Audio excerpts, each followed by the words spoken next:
We are back. We've had a small hiatus, which is purely Hildo's fault, obviously, technical-wise or whatever we usually blame it on. But welcome back. The weigh-in, Matthew Zammit. How are you, son? Flying. Yeah, absolutely flying. Loving spring race. Mate, you got to be positive. You got to be positive. No need to drag us down. So, flying. Hildo. Got a few of my own horses that are up and running, and hopefully, weather permitting, about to hit the track and hopefully do some damage. And really enjoying the spring racing at the moment. Obviously, the listeners to this show will get first information on the Zammit stable races, horses that are racing, exclusive. Hilda, how are you going, mate? What's going on? Anyone who actually tips against them will hear about it as well. I think Blake's learnt that lesson a few times. Don't tip against him. Yeah, he hates both of you, actually. He does. Hates both of us. He loves going against you. So, Hilda, I'll get you to talk a little bit louder just because your mic is a bit funny. But how are you, mate? Last time I saw you, we were on the little golf trip and you were just raiding all the new leg-up gear and off you went. Yeah, as you can see, I'm supporting some of the new leg-up gear here. Yeah. And I haven't got a shirt on, unfortunately. I had to wash them at some stage.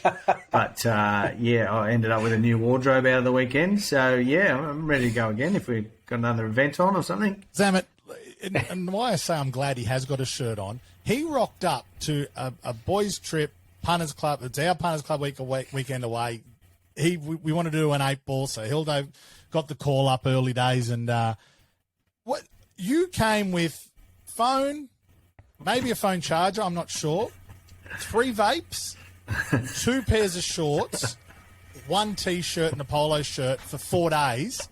Yeah, not surprised. I'm glad that lucky I did bring merch. There was nothing. He didn't bring anything, Zammit. And he turned up and said, Have you ever been on those regional flights? Yeah, I've overdone it. First thing he did within about 20 minutes of being there on his 1 T-shirt, he ended up like straight arming a drink and saturated his shirt. So he was just shirtless the whole day.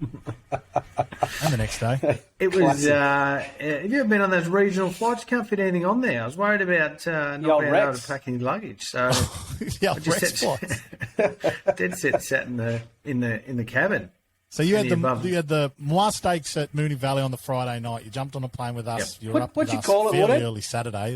What'd you call that? Moir Stakes. I'm happy with that. That's good. Moir. Don't worry. In fact, this weekend has my biggest stuff up in a race name, which is the Sylaca Stakes. Yeah, the Sylaca Stakes. So the Sylaca Stakes this weekend. I think that's your thing, Woodhead. You need to go to name them wrong each week. That's your thing. I lean into it a bit now because now that we've kind of grown the audience, they're very they're waiting for them. Yeah, they're very boisterous. They love it. Yeah, that's how you pronounce that. Yeah, the Moir's great. Yeah, the other thing I get a lot. They might get you. I was going to say they might get you on boisterous, mate. I've never heard of that word. Is it vociferous or boisterous? What's boisterous? I'm not sure. I'm not sure. I think it's boisterous. Is it boisterous? Boisterous. I said boisterous. It's just a microphone. I just know that would get to Blake. So I think you should. The more you do it, the more it would get. Oh, into Blake. You know what Blake's like with me. If he sees an opportunity just to get me, he'll get me. But no, BJ's doing well. We had a tough Saturday in members only, and then he's just hit 3 best of the days in a row, and we just sweated over a protest at Goulburn. Yeah. He's going. And we've actually started. I don't know whether they'll talk about this on air or whether we've got an investment group. Yeah. Where we've teamed up together with about 5 or 6 of us, invested some money, and we are purely following the leg up mail, following Blake's daily mail, and we've been going for just under 3 weeks, I think, and we're 3 times the amount we invested already. Well, that's the process. Yeah, absolutely. And that, while we were away, Pat and I, who runs the investment group for you guys, he lost all. He lost all promos. He lost. He got Tote Bet. He lost everything else. Yeah. So And- Bet365 had completely restricted him for anything. Yeah. But as Pat, being Pat, they keep letting him on for like 75 cents is about the maximum. So he keeps betting. He'll do it. He'll put the takes it. 75 cents on. He'll take it. No, but like if he wants just to be have, annoying. yeah, like if they've got to have $50 on this horse, like a 1 unit bet or something like that, and they're allowing him on for $3.50, he'll have like the He takes 15 it. bets. Keeps doing it. Yeah. Well, that's good. Hey, no, he's flying, BJ, and it's good. It's good you guys are tasting your own medicine, and We're doing a live case study. Yeah. yeah, You absolutely. boys are doing very well, very well. So, look, we'll get ripping Zammit because I know you. I think you both have meetings on after this. So, firstly, we appreciate your time. So, we'll go through the 4 Group 1 races from the weekend. We're going to go through your forgive or forget from the weekend, and then what moves into the black book for from this week. So, we'll start at the Turnbull Stakes. I have to say, probably something that not a lot of people saw coming, but Smoke and Romans comes out and takes out the Group 1. SP'd at $24, top tote $22.80. Either of you guys have him anywhere near your numbers? No, can't say I did. I've well and truly warmed to the horse now, though. Too late. But no, I mean, look, I can't say I forecasted such a farcical tempo either. Absolutely give the horse all the credit in the world. I don't take anything away from him, which I think a number of people are trying to poke holes in that performance and make excuses.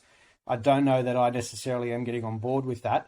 But no, I can't claim that I was warm to him. I did find the race difficult. I essentially just, put my hands up and said, I'm just going to take the punt that Duis is somewhere remotely near her best.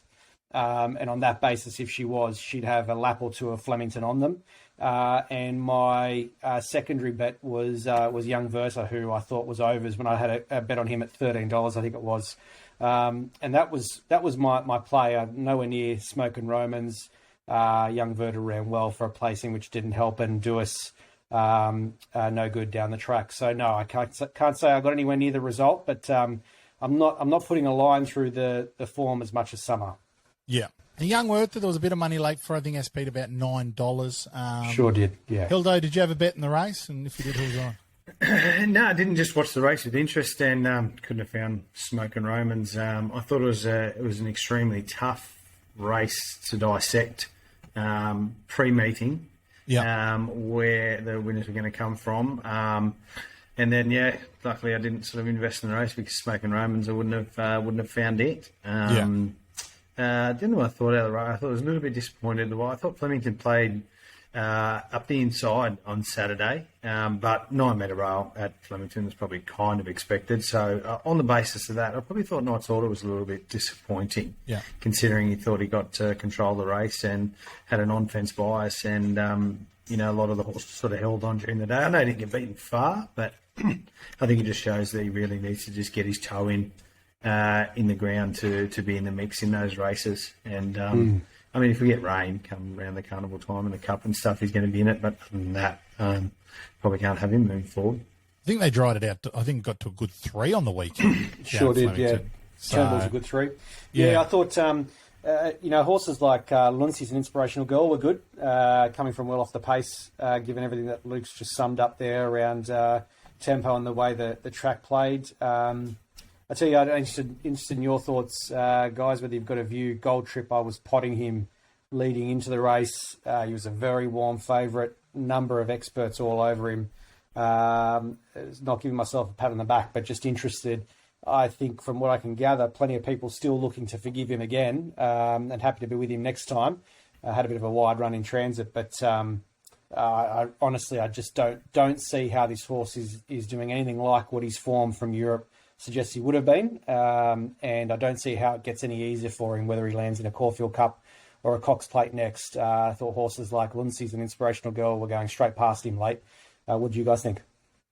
I'm happy to forgive him. I thought he was good, but I didn't have the opinion of him first up. I sort of just wanted to see him first up, and then when he got into this race, I thought he, at the furlong, I thought he was nearly the winner.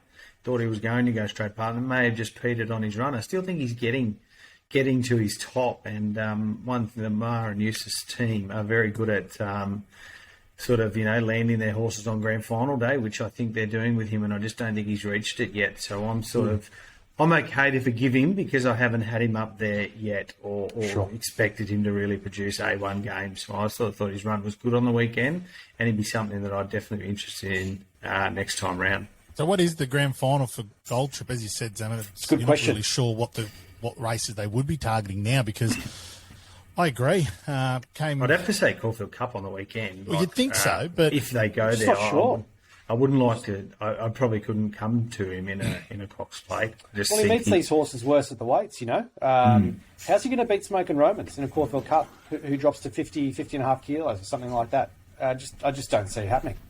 I really don't. Got to improve, Got to improve, Yeah. and maybe when he gets up over a further trip, we do see a better horse. When the horse staying first comes into it. You ran fourth in the Arc, this horse. Very elegant, couldn't even make the field.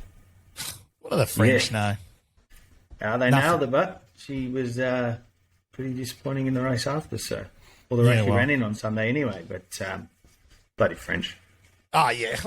I don't know. Expectations, I think, were a little bit too high yesterday. She probably should have put plenty on that field, but fuck that. They walked. They're running through carb. They're running through carb. Even just the conditions over there, she's running up hills.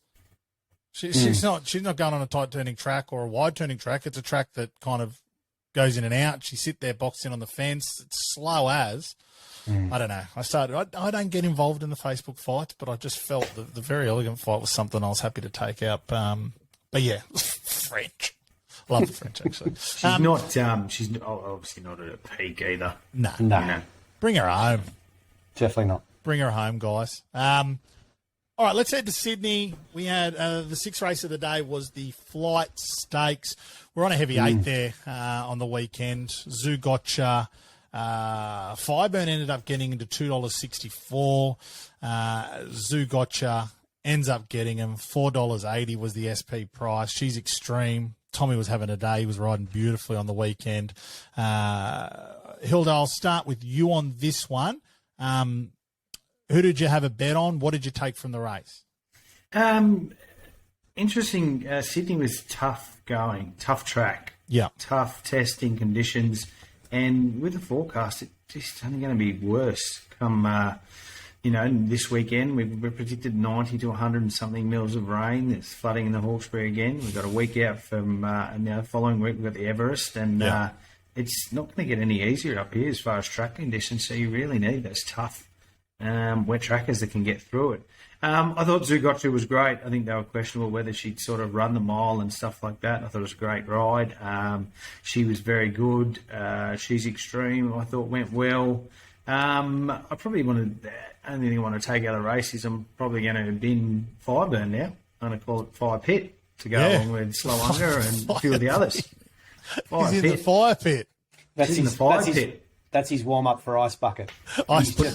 He's just warming up. We've got Ice Bucket, we've got Slow Unger, and now we've got Fire Pit. So this is your weekend, isn't it? For Ice Bucket to end up the way it did. But Fire Pit. I just sort of thought, she is always running on, and she's going to have that racing pattern and racing style all the time. So she's going to have a lot need to go right to get into the finish of these races. And I actually thought, if you can stay, there's going to be something there for you. But I thought her last 100 was probably the weakest. I know it was a testing condition, and horses that got back off slow tempos found it hard to make up ground. But I just didn't see her really, attacking the line, and thought probably her last furlong was nearly her worst. So I didn't. Yeah. For me, that's Fire Pit. Fire Pit's in the fire pit. What about you, Zam? What was your take on the Flight Stakes? Strip out for me. I took an early set against Zugotcha. Thought that over the mile, some of the other fillies might have her in their range. The two in particular I went for was Fireburn, who I was sort of on earlier. I think it's $7 or $8 from some time out. Wolverine, I can't even think what price I had her. It was probably something like $13, $15, something around there. And I was really confident being with one of those two to be enough to knock off Zugotcha. But Waller to the fore there, he's just so hard to beat in these sorts of races. she really was in a race of her own by the time they crossed the line there, a couple lengths in front of She's Extreme, who, ran well, but hasn't really looked like winning a race this prep. Her and Fireburn both had taxing 2-year-old autumns, racing right through to the Champagne Stakes. Fireburn, very disappointing. Never, ever, ever looked likely. From the moment she stepped out, she was in trouble. She was niggled at, never looked comfortable. And Wolverine supposedly hasn't handled the track there and was well down the track. Very disappointing. So all credit goes to that filly who's won the race there, and she's obviously a really nice filly going forward as well. You guys have nailed it. Absolutely. We'll roll on to the Epsom. So the $1.5 million Epsom. I just read, as I stuffed up this time for the daylight savings, that this is the third dead heat in Epsom history. Really? Yeah. So we had Ellsberg and top ranked.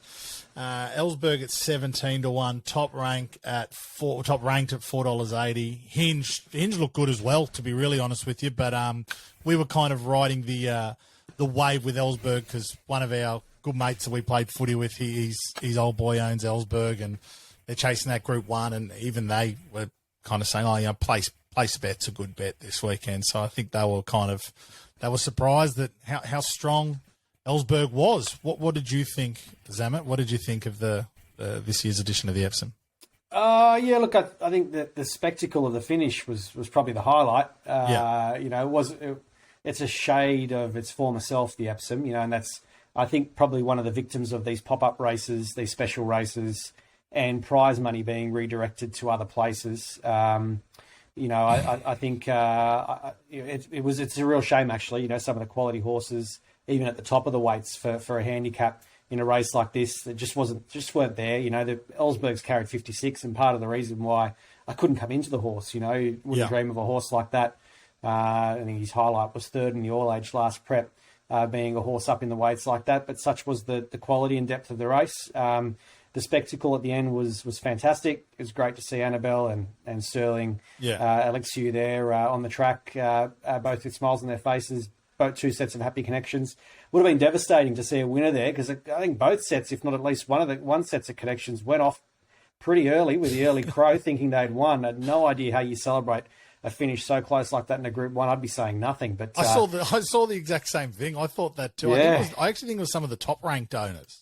Yeah, I was actually standing right behind. I had Ellsberg owners to the left of me and the top ranked owners to the front of me. Yeah, they were right near each other, weren't they? And went across the line. The top ranked owners jumped went up off, and down. Yeah. And then they slowed it, and then they slowed it down, and then the Ellsberg owners went off, and then they froze it on the line, and then the top ranked owners went off again. And then we waited 45 minutes for the developed print to come through. Wow, I would have been celebrating less and less and less as time went on, because you just wouldn't want to jinx it. But so I was actually really happy for both sets to have got the result then, and they share the results. So I thought that was the highlight of it all for me. Look, top ranked ran really well. I'm sure, he's got improvement again to come. Ellsberg, probably underestimated him. You go back through his form, he's a handy horse, and I probably didn't give him enough credit. Ice Bath, the huge disappointment of the race. We'll get there. Should we have call it by the right name, please? Should we have expected it? But hey, what I'll do instead is I'll point back to where I was howled down for suggesting she should have been running in a Timmy. Luke was against that as well, and look, she may again end this prep without a stakes win, which would just be absolutely mystifying.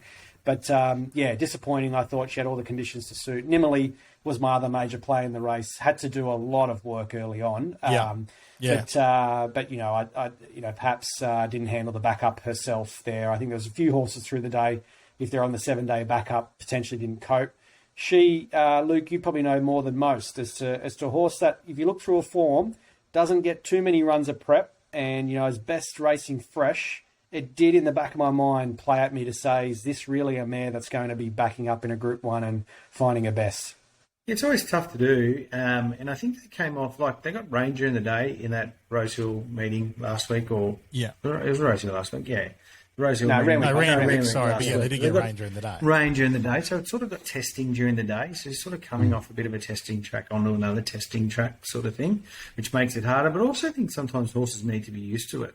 When they don't back up that often, or and are not sort of used to copying that, used to getting a few weeks between runs, I think that can sort of affect them as well when sort of out of the blue they go into a backup type thing as well. But did go into a high pressure Epsom type thing as well, and only had one option but to sort of roll forward and be there. And sort of question. Oh, I wouldn't be putting a pen through or anything like that. Just put it down to hasn't backed up and move on. Nothing on Ice Bucket? Oh, no, sorry, I was only talking about Nimmerley then. I'll get on to Ice Bucket. Yeah, no. Before we moved on, I just thought you'd better. I don't know why anyone, there's nothing to say. She just showed us her true colours. She's a myth. Bit of venom on social media for her. There's a bit of venom around.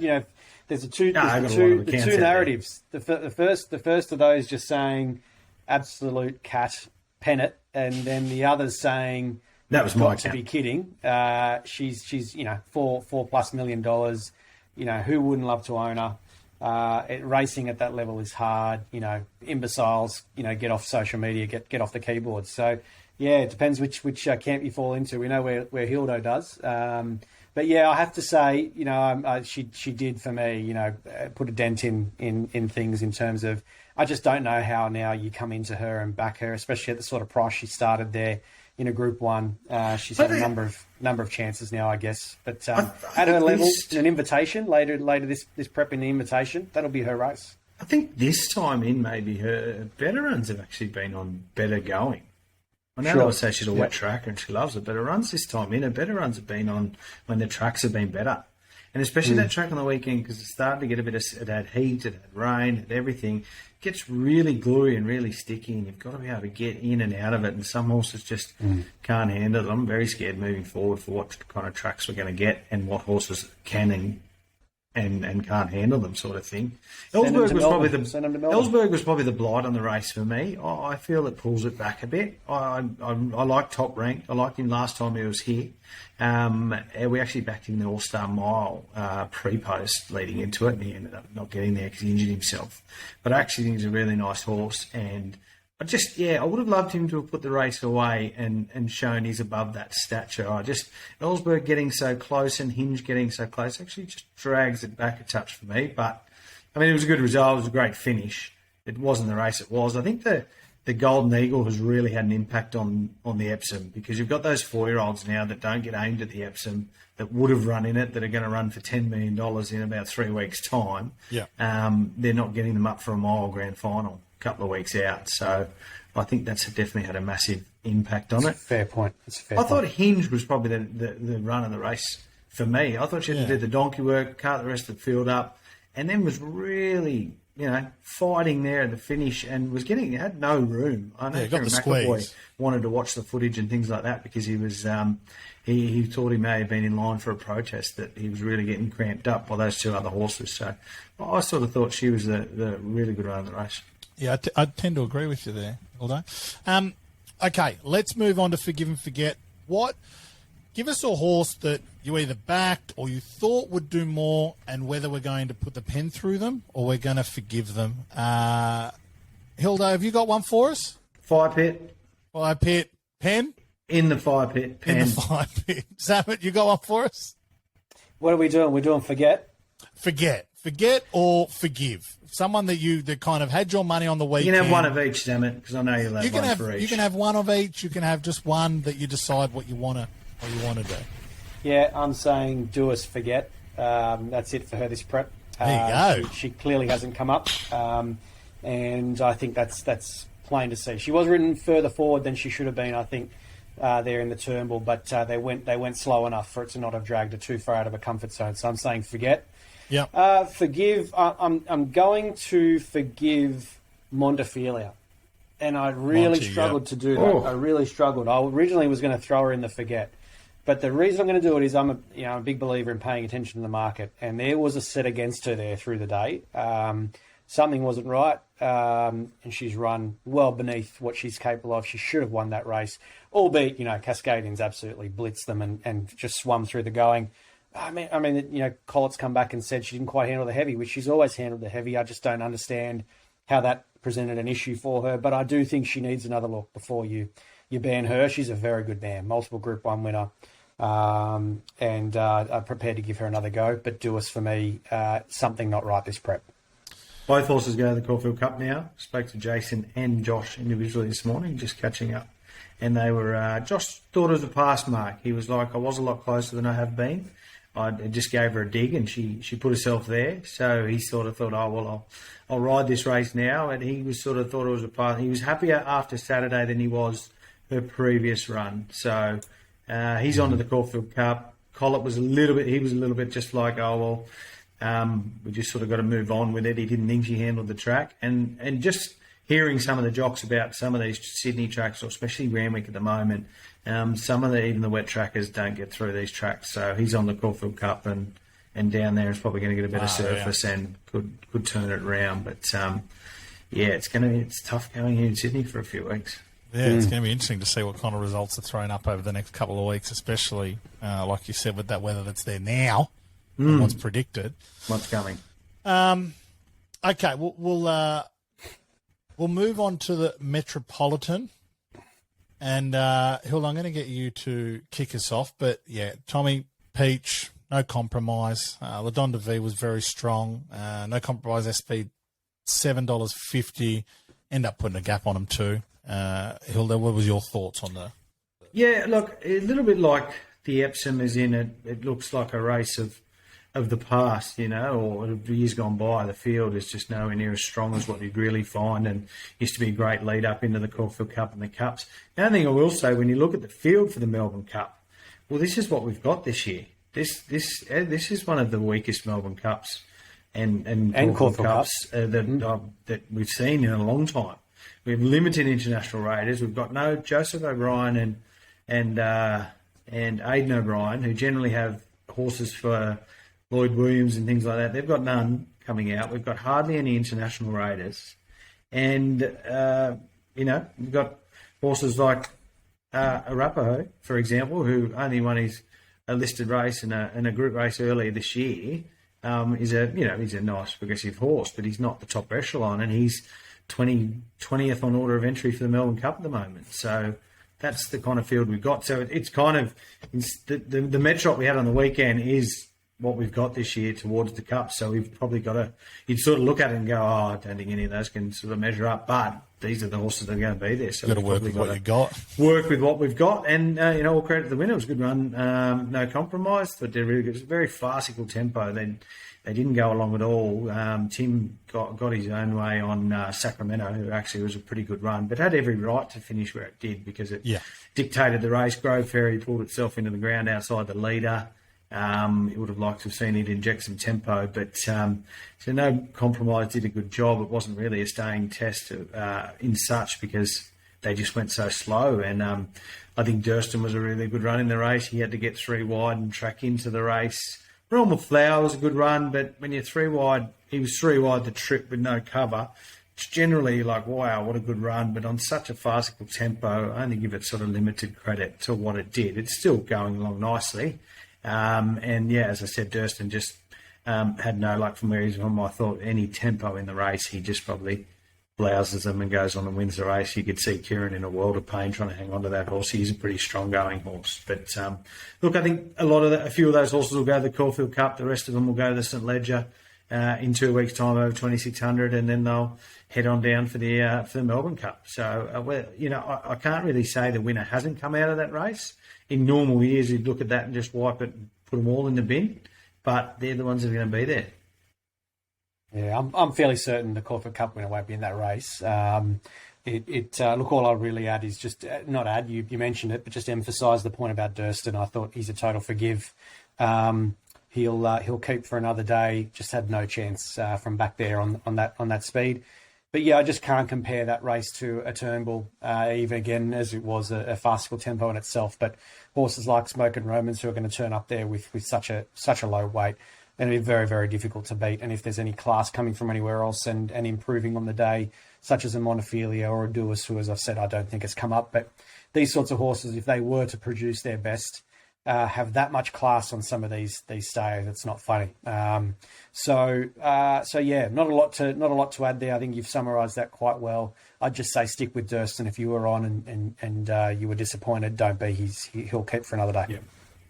Geez, yeah, I said gap the field, but I meant to say was very, very tight with no compromise. And I was having a look at these results, as I said to you, Zammit, when we got started. And I think I saw that 8 of the 10 races on the weekend were all within 2 lengths. There was a very even playing field, and this one obviously going down to a photo as well. And I don't know, like I'm not sure if we've just got kind of a bit more even pegging when we've got with the talent we've got, or this kind of these tracks and how they're playing is kind of letting everyone have a crack at it. They're having a lot of emphasis in Sydney. It's definitely evening up the fields, and as I said, you're getting wet trackers that can't handle it and some that can. It's definitely messing with the carnival, as it did in the autumn. It did the exact same in the autumn. We had some terribly deep testing tracks, and suits some and doesn't others. So it's really sort of evening up, and shame to see a couple of carnivals this year. Now we've got to deal with this El Nino, or whatever it is, Luna, one of those, a wet one. I think it's Nina. Nina. Someone. Nina. One of those girls. Hurricane Ian. It's been, so they're just sort of tough going, isn't it? It is. It makes it hard to punt on. It makes it hard for the ride on. It makes it hard for the training group. It's it makes it tough for all of it. But anyway, we've got to do what we've got to deal with. Nothing like doing early mornings too, and then being wet.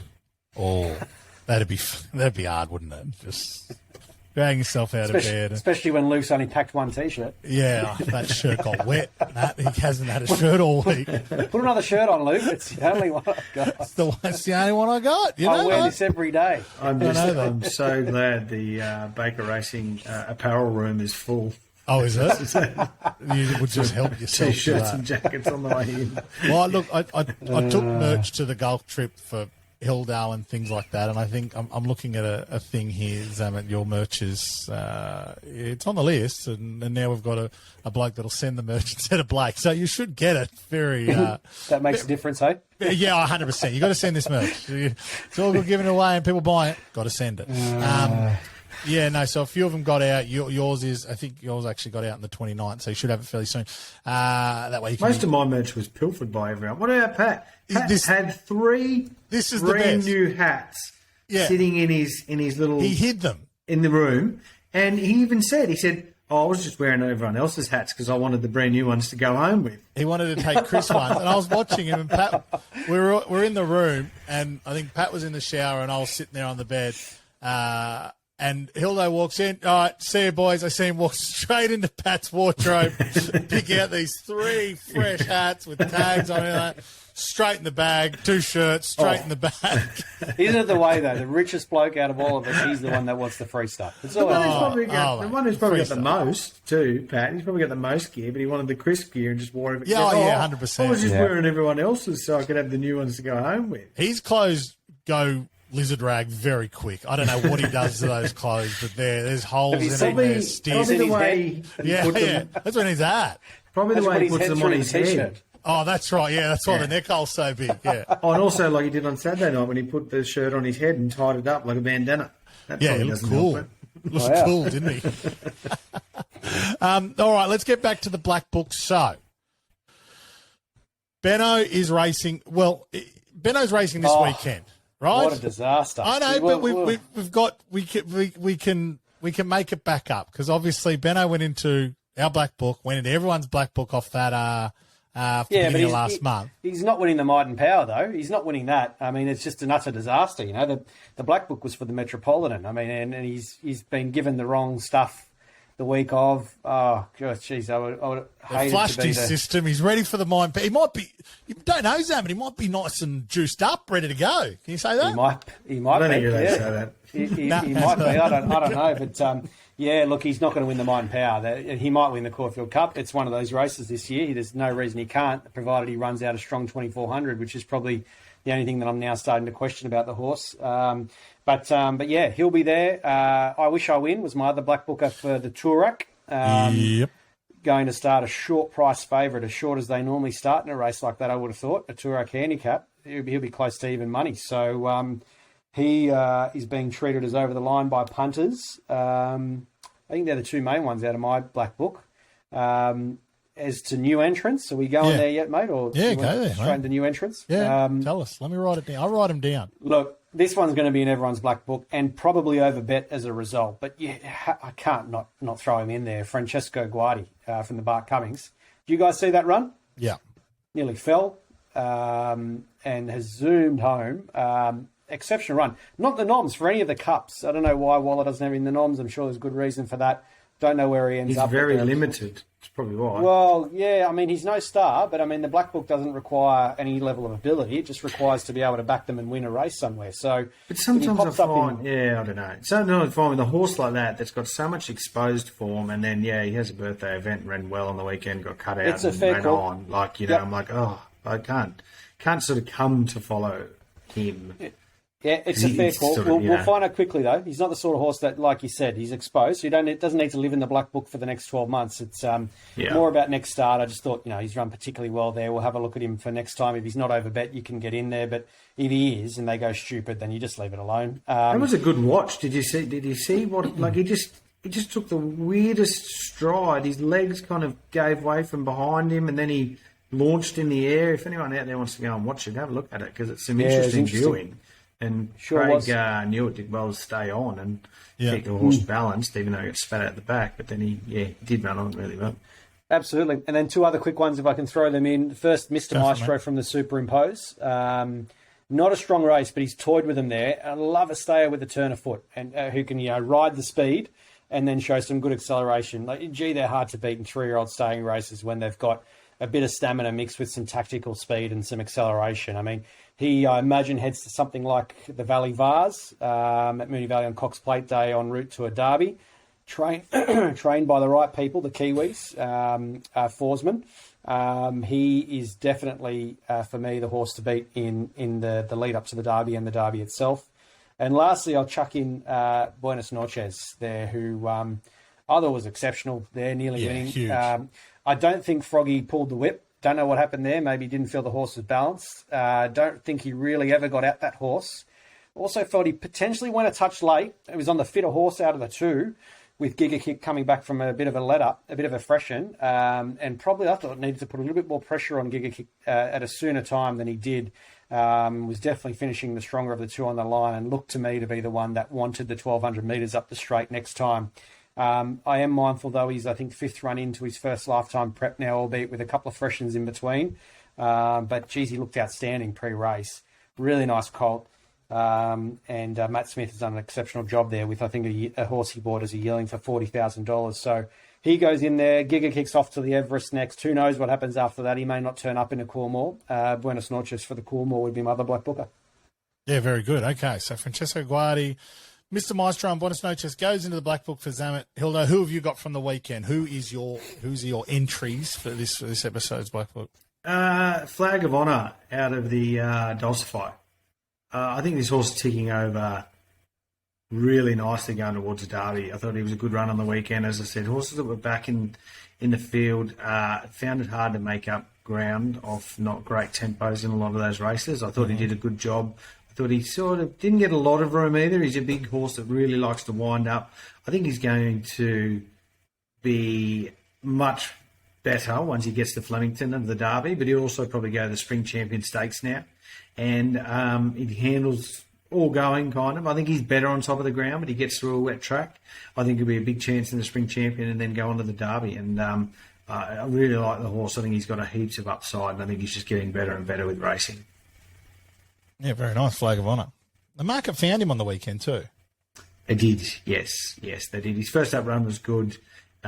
He seems to improve. Saw him in the yard on Saturday. I still think he's got more improvement to come now. So I'm sort of happy to probably step in with him now and follow him right through. Okay, very really good. Interesting horse that's going to arrive in the Gloaming, and we won't get to chat about it before the race is run and won. Sharp and Smart. Graham Rogerson will bring across from New Zealand for the Gloaming, a horse who was nearly nailed political debate in that one of those lead-ups to the JJ Atkins, and I think ran a really good race. Flew home from well back in the JJ Atkins in Brisbane as a 2-year-old. Came back, had a max bet on it in first up in the race in New Zealand. Only just won, didn't win anywhere near as well as what I thought. And apparently they reckon in all its trials and work, it suggests it does not like the wet at all. So I don't know what that's going to mean for this horse when he turns up on Saturday. It's probably going to be a very heavy track, but he's one of interest from that crop of horses you're talking about there that are going towards the Gloaming Spring Champion and Victoria Derby down south a bit later. Worth watching out for on Saturday. Sharp and smart. Just a little one. Just throwing him a bone, aren't you? Sharp and smart. Here's one for you. I can already hear a new name coming on for that horse. Okay, Zammit. save it. Yeah, I'll save it. Save it. Save All it your for good when gear it in the sinks one on the weekend. Hilda will be death riding. It's got to be a bit better than blunt and slow or something like that. So I can use the, you need better than that. Something good. Something like that. But I reckon you've nearly nailed it. Very good. You got anyone else for the Black Book, or just the one with Flag of Honour? But like Durston, I thought, I want to follow him again. As a figure, yeah, okay, I got you. You sort of figure run in that race, and he'll more than likely go to the Caulfield Cup now, I would say, and then onto the Melbourne Cup, and he'll be much better down there on a big track, and hopefully get some kind of tempo, which he should. Yeah, now, mate, before we wrap up, you haven't played the Blood. Oh yeah, the Blood. We haven't had him and he was good, and it was hard because when we were on the golf trip, all of us were on it except for Hilda. And he's death riding it. Oh, no, gone now. Absolutely gone. Here they come. They've got him. No chance. And then here comes the Blood. The Blood on the outside. Cheering. I don't know I actually don't know if I said this on the other show or if you've heard this, Zammit, but we were at an Airbnb and it was right on the beach, and it was a stunning joint, and at the back of it had like a 4-hole little putting green, and we went out there late on the Friday night, and we were loud. We were early loud on the Saturday Friday morning, night. more than likely. Hilda got in on Saturday morning and was doing a bit of a clean-up, I think, on the Sunday morning, and got the absolute dressing down of a lifetime from the neighbour because of how bad we were on Friday night. He wasn't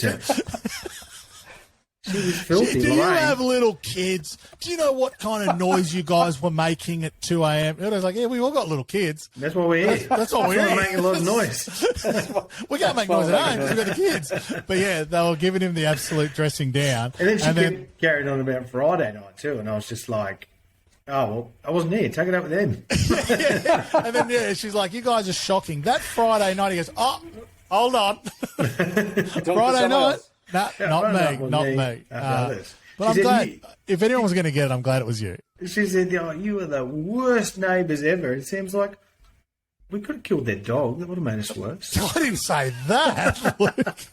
I saw you. You were wearing that T-shirt yesterday, weren't you? Mate, he was down the end just putting on his own no T-shirt. They thought it was Big White Migaloo. They thought Migaloo had rolled onto the T-shirt. I'm about to push him back. Well, boys, thank you for a very, very entertaining episode. Appreciate that. I know you guys are both so busy, so thanks again. Looking forward to this weekend and pulling it apart with you guys next week. Thanks, fellas. Love it. Go the Blood. See you guys. Go the Blood.